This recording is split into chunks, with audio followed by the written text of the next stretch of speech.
कुछ भी कहें, अमेरिका सुपर पावर है। 100% मानने वाली बात। ये हम कुछ भी कहें, लेकिन इसमें कोई शक नहीं है। पूरी दुनिया का सबसे ज़्यादा ताकतवर कंट्री अमेरिका है और बहुत सारी चीज़ों में, दुनिया के बहुत सारे मामलात में अमेरिका का इंटरफेयर है।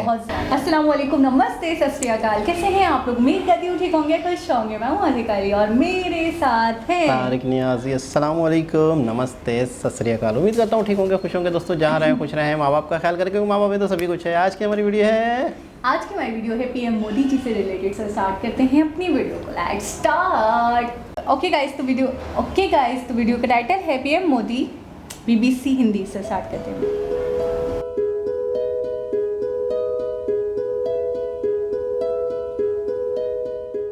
भारत के प्रधानमंत्री नरेंद्र मोदी जून महीने में जर्मनी में G7 की बैठक में अतिथि के तौर पर आमंत्रित थे।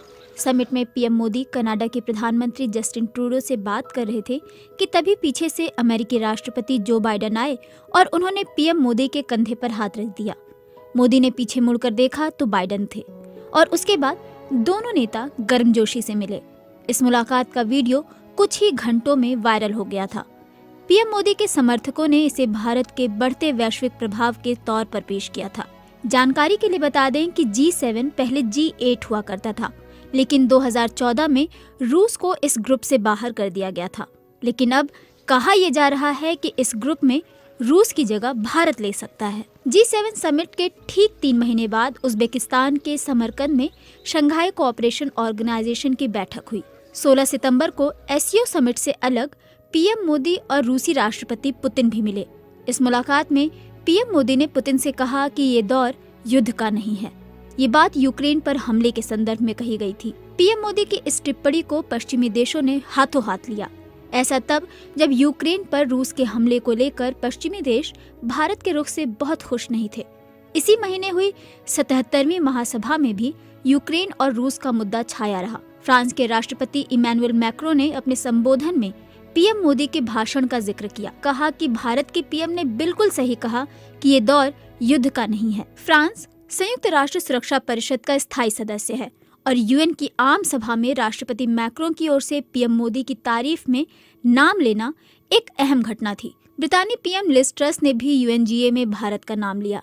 फ्रांस और ब्रिटेन के राष्ट्राध्यक्षों के अलावा जर्मन चांसलर, पुर्तगाल के पीएम, यूक्रेन के राष्ट्रपति, गुयाना के राष्ट्रपति, तुर्की के राष्ट्रपति के साथ ही मैक्सिको और वेनेजुएला के प्रतिनिधियों ने भी यूएनजीए में भारत का नाम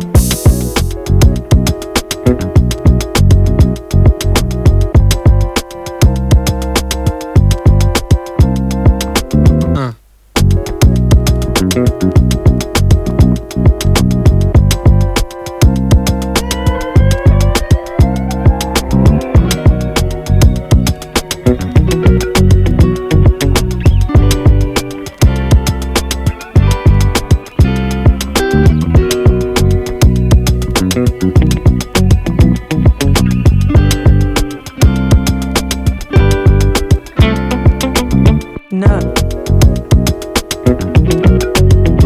2020 में 130वें पायदान पर था और 2021 में 132वें पायदान पर आ गया है। वहीं भारत, जापान, अमेरिका और इंडोनेशिया में ऑस्ट्रेलिया के राजदूत रहे जॉन मैकार्थी ने 21 सितंबर को फाइनेंशियल रिव्यू में लिखा कि मोदी के नेतृत्व में भारत एक वैश्विक शक्ति के रूप में उभर रहा है। जॉन मैकार्थी ने लिखा है कि जब मोदी ने पुतिन से कहा कि अभी युद्ध का दौर नहीं है, तो उन्होंने बड़े आराम से रूसी राष्ट्रपति से दूरी बना ली। शीत युद्ध के दौरान चीन पाकिस्तान के साथ मिला हुआ था। दूसरी तरफ रूस को भारत के मजबूत रणनीतिक साझेदार के तौर पर देखा जाता था, लेकिन वो दौर अब चला गया है। तो क्या नरेंद्र मोदी के शासनकाल में भारत वैश्विक मंच पर एक ताकत के रूप में उभरा है? दिल्ली के जवाहरलाल नेहरू यूनिवर्सिटी में मध्य एशिया और रूसी अध्ययन केंद्र में एसोसिएट प्रोफेसर राजन कुमार कहते हैं कि भारत की अर्थव्यवस्था साल 2003 से ही लगातार बढ़ रही है। तो हम ये नहीं कह सकते हैं कि केवल इस सरकार में भारत की अहमियत बढ़ी है। हाँ, ये बात जरूर है कि मोदी का दूसरा कार्यकाल विदेश नीति के लिहाज से काफी अहम रहा है। भारत पहले गुट निरपेक्ष की नीति पर चलता था, लेकिन अब मल्टी इंगेजमेंट की नीति पर बढ़ रहा है। भारत को अगले साल कई अंतर्राष्ट्रीय जिम्मेदारियां मिलने जा रही हैं। G20 के अध्यक्षता के साथ साथ SCO की अध्यक्षता भी भारत को मिल गई है। इसी साल दिसंबर महीने में भारत को संयुक्त राष्ट्र सुरक्षा परिषद की अध्यक्षता 1 महीने के लिए मिलने जा रही है। एस जयशंकर ने वैश्विक स्तर पर भारत की स्थिति को लेकर रविवार को एक बयान भी दिया। उन्होंने कहा, हमारी राय अब मायने रखती है। मुझे लगता है कि पिछले 6 सालों में हमारी ये बड़ी उपलब्धि है। ऐसा पीएम मोदी के कारण हुआ है। जी जनाब। अच्छा, सबसे पहले मुझे ड्यूरिंग द वीडियो एक बात याद आ रही थी, उसको पहले बोल दूं ताकि ऐसा ना हो जहन से निकल जाए। मुझे याद आ रहा था कि प्रीवियस एक वीडियो थी जिसके अंदर हमने देखा था कि चाइना ने रशिया को मना करा S-400 के लिए कि आप इंडिया को S-400 मत दो, इससे हमें ख़तरा बढ़ जाएगा और इंडिया मज़ीद अपने डिफेंस सिस्टम को लेकर मज़ीद मजबूत तर हो जाएगा। जिस पे मुझे याद आता है कि रशिया ने उनको कोई रिस्पांस नहीं दिया, उनकी बात पे कोई अमल दरामद नहीं किया और बल्कि जो डील थी उसको कैंसिल भी नहीं किया और बल्कि उस डील के को आगे ले जाते हुए S-400 देने का अभी तक मुआहदा है। तो मैं ये सोच रही थी कि क्योंकि हमने कुछ वीडियोस में देखा भी है और हमें पता भी है कि रशिया का बहुत अच्छा दोस्त है चाइना और इसी तरह रशिया का बहुत अच्छा दोस्त है इंडिया। लेकिन मुझे ऐसा लग रहा है कि रशिया चाइना के ऊपर भी प्रायोरिटी देता है इंडिया को। बिल्कुल, ठीक है ना? ऐसा नहीं है कि चाइना कुछ भी बोलेगा और रशिया उस पर अमल करेगा। रशिया के नज़दीक इंडिया की इज्जत, इंडिया की ताज़ीम, इंडिया की अजमत एक अलग ही है।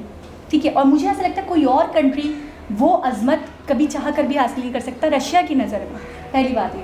दूसरी बात ये, यहाँ पे जिस तरीके से हमने बाइडन को देखा मोदी जी को मुखातिब करते हुए, ऐसा लगा कि जैसे आप 4 दोस्तों से बात कर रहे हो और आपका कोई बहुत ही ख़ास, बहुत ही स्पेशल, बहुत ही करीबी दोस्त कहीं बिजी हो, तो फिर आप उन 4 को तो इग्नोर करते हो और फिर उसके पास जाकर उसको मुखातिब करते हो। अच्छा, हाथ रखने के तरीके से भी ऐसा लग रहा है कि वो जैसे काफ़ी देर तक ढूंढते रहे, काफ़ी देर तक इधर उधर उन्होंने देखा है, नज़र दौड़ाई है, फिर उन्होंने देखा है कि मोदी जी कहाँ खड़े हैं और फिर बाकायदा उनके बिल्कुल क्लोज जाकर उनको मुखातिब करके उनसे हाथ मिलाया, उनसे गर्मजोशी से मिले हैं।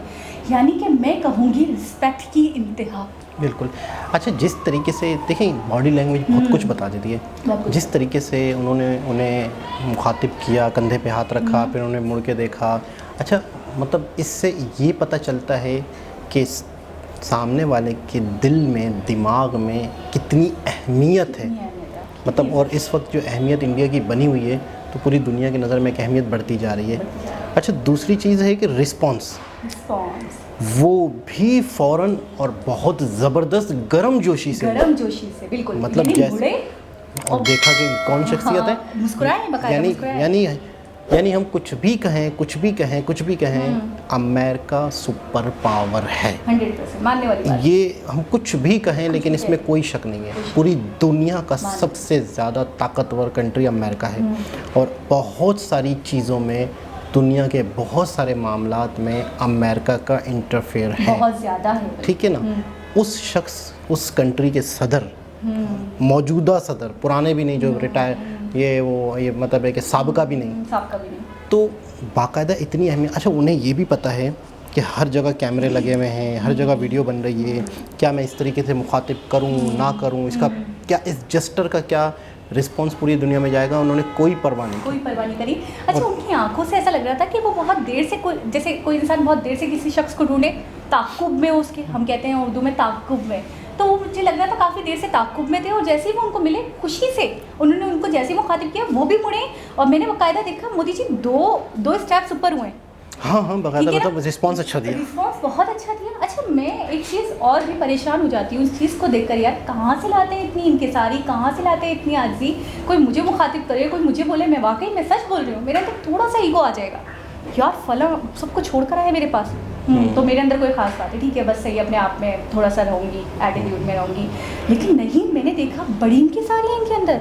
अगर कोई बंदा 2 कदम बढ़ता है तो ये 4 कदम बढ़कर मिलते हैं उससे। अच्छा, ये तो किसी कंट्री के प्रेसिडेंट थे, लेकिन अक्सर देखा है कि कोई नॉर्मल इंसान से भी मोदी जी की मुलाकात होती है। याद है आपको, चाय वाले के पास खड़े होकर चाय मोदी जी से कोई आम मुलाकात, आम बंदे की, एक जफ़र थे, हाँ, ठीक है ना, वो कह रहे थे कि मेरी आधे घंटे की मुलाकात 1.5 घंटे की चली गई और किस तरीके से वो फ्रेंडली होकर बात कर रहे थे। अक्सर हमने नॉर्मल वीडियोस आवाम से भी बात करते हुए भी देखा।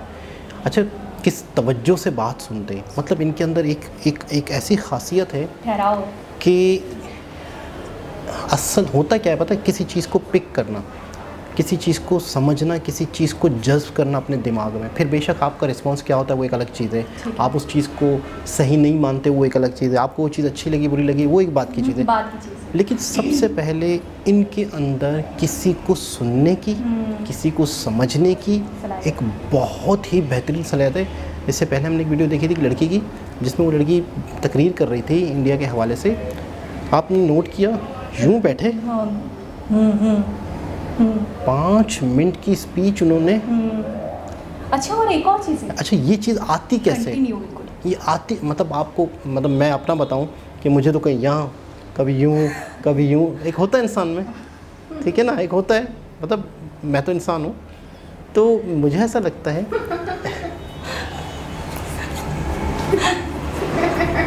कभी कभी तो मुझे भी कुछ आने लग जाते, मैं कहती हूँ ये मैं हूँ। याद है आपको एक वीडियो के दौरान अपने आप को मुझे कुछ आने लग गया इतने। नहीं, आप भी सही गुम होते हैं वीडियो में, यकीन करें। तो खैर बहरहाल ये है कि मुझे ऐसा लगता है ये चीज़ योगा से आती है, कंसंट्रेशन करना, किसी पे ध्यान लगाना। ठीक। और योगा से ही आप प्रैक्टिस अच्छी कर सकते हैं, आप किसी चीज़ों को सुन सकते हैं। तवज्जो। अच्छा, हाँ। योगा क्या, आपने आंखें बंद की, आपने सन्नाटे वाली जगह में आप सुनने पे गौर करते हैं। एक हमने वीडियो देखी थी जिया किशोरी की, उन्होंने बताया था कि जब आप अकेले में होंगे तो आपको 5 आवाज़ें आएंगी, लेकिन उस 5 आवाज़ों तक पहुंचने में बड़ा टाइम लगेगा आपको पहले एक आवाज़ आएगी, कोई दुनिया की एक आवाज़ है, वो दुनिया के कहने की कोई भी नाच गाना नहीं, मैं उसकी बात नहीं कर रही हूँ, एक अलग ही आवाज़, कोई एक आवाज़ होगी, साउंड होगा, फिर दूसरा होगा, तीसरा होगा। तो मेडिटेशन बता रही थी ना? वही योगा मेडिटेशन। तो कह रही हैं कि वो आपने 3 आवाज़ों तक तो कला में पहुंच गई हैं। 5 आवाज़ें हैं दुनिया में। तो मोदी जी का जिस तरीके से मुसलसल कंटिन्यूटी की 5 मिनट तक 4 मिनट तक बैठ के उन्हें देख के उनकी एक एक लफ्ज़, एक एक शब्द को सुनना समझना और मतलब गहरी सोच में भी डूबे हुए, बहुत बड़ी बात सोच रहे थे, बहुत बड़ी बात। अच्छा, मैंने एक चीज़ और भी देखी है इनके अंदर, एक तो ये चीज़ हो गई, दूसरी चीज़ ये बोलने से ज़्यादा सुनने को प्रायोरिटी देते हैं। और मुझे याद आता है, आई थिंक जिया किशोरी वाली ही वीडियो थी या कोई और, संदीप महेश्वरी के कोई गेस्ट थे, उन्होंने शायद कोई बात बोली, मुझे याद नहीं एग्जैक्टली कौन थे, मुझे शायद यही लग रही है। तो इन्होंने कहा था कि बोलने से ज़्यादा ना सुनना मायने रखता है, और उसको समझना और उसको अपने अंदर एक तरीके से उसको ऑब्जर्व करना कि उस शख्स को और वो क्या कहना चाहता है, उसका मकसद क्या है उसको। और वो कह रही थी कि वो करना हर किसी के बस की बात है नहीं, वो बहुत पहुँचे हुए लोग, बहुत मैच्योर लोग ही कर पाते हैं। क्योंकि आप देखिए हमारे यहाँ पे भी हम देखते हैं, अपने आस पड़ोस के लोग देखते हैं, अपने आप को देखते हैं, सुनने की क्षमता बहुत कम होती है। सुनने की क्षमता, मेरा वाकई दिल नहीं करता कि मैं किसी को सुनूं, मेरा दिल करता है लोग मुझे सुने, जैसे आपके अंदर भी आदत है। हमका वाकई दिल नहीं करता, आप पहले जो अपने इंसान को स्टॉप कर देते कि आप पहले मेरी सुनो, नहीं, आप अक्सर कहते भी हो कि यार आपने मेरी बात सुनी, आप मेरी सुनो। तो हमेशा हर इंसान के अंदर ये इंसानी फितरत है कि आप मेरी सुनो, मैं अभी आपकी नहीं सुनना चाहता या सुनना चाहती। जबकि बड़ी बात ये है कि आप सामने वाले की सुनो, उसको समझो, उसके फीलिंग्स को समझो, उसके इमोशंस को समझो, फिर जवाब दो। अच्छा, इस वीडियो में एक बात और का जिक्र किया गया कि G8 में रूस माइनस हो गया है। अब बाकायदा इंडिया की जो अहमियत है रशिया जितनी, ये एक बहुत ही डीपली बात। मैं आपको बोलूँ, डेवलपिंग कंट्री है, लेकिन डेवलप्ड कंट्रीज़ की मुझे लगता है लिस्ट में शामिल हो चुकी है। जो अहमियत इस वक्त, जो अहमियत इसको मिल रही है, जो प्रोटोकॉल इनको मिल रहा है, जो प्रायोरिटी इनको मिल रही है, डेवलप्ड कंट्रीज़ को। और बाकी जो वो वाला क्लिप है अमेरिकन प्रेसिडेंट वाला, कंधे पे हाथ और फिर उन्होंने मुखातिब करना, वाकई एक वायरल क्लिप है और पूरी दुनिया के लिए एक बहुत बड़ा मैसेज है। ये कौन है, ये कौन है, इस तरीके से बॉडी लैंग्वेज, इस तरीके से मुखातिब करना, इस तरीके से सलाम करना, बात करना, तो पूरी दुनिया अंदाज़ा लगा ले कि इस वक्त इंडिया की अहमियत कहाँ से कहाँ होने वाली है। तो एक बहुत ही ज़बरदस्त वीडियो, संदीप महेश्वरी की एक वीडियो है जिसके अंदर, मैं आखिरी बात बोलूँ ना, प्लीज़ देखें, तभी आप बोलने नहीं देते मुझे। संदीप महेश्वरी की एक वीडियो है जो मुझे अभी ड्यूरिंग द वीडियो याद आ रही थी, मैं ज़्यादा लंबा नहीं बोलूँगी, टेंशन नहीं। संदीप महेश्वरी की एक वीडियो, तीसरी बार बोलना पड़ रहा है, संदीप महेश्वरी की एक वीडियो जिसके अंदर उन्होंने कहा था सच्चा दोस्त वो नहीं होता जो सिर्फ आपकी अच्छाइयों में, आपके अच्छे में, आप सही करो, गलत करो, काला करो, सफ़ेद करो, आपकी हाँ में हाँ मिलाए।